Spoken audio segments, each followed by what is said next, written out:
Doctor Ragini Jatha fertility centre Gachibowli నుంచి మాట్లాడుతున్నాం. ఈ రోజు తెలుసుకోవాల్సింది ఒకటి ఏంటంటే ఐవీఎఫ్ వల్ల మనకి ఎగ్ కౌంట్ ఏమైనా తగ్గుతుందా అని తెలుసుకుందాం. సో ఐవీఎఫ్ అంటే ఏంటి?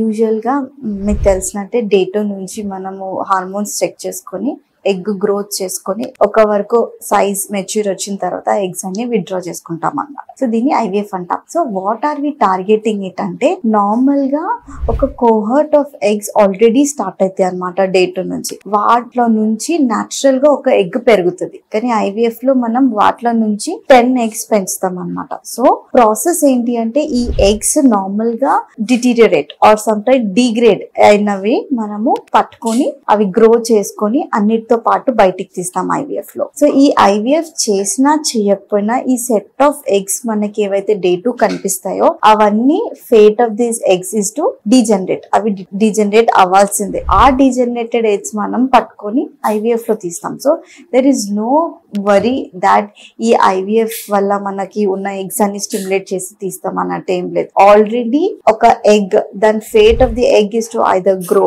అది పెరగాలన్నా పెరగాలి లేదా డీజనరేట్ అన్న అవ్వాలి. సో ఈ సెట్ ఆఫ్ ఎగ్స్ అన్నిటిని మనం పూల్ చేసుకొని పెంచుతాం అన్నమాట ఐవీఎఫ్ లో. సో మీరు ఏం టెన్షన్ పడిన అవసరం లేదు ఐవీఎఫ్ లో ఎగ్స్ అనేది తగ్గిపోతాయి అనేసి. Thank you.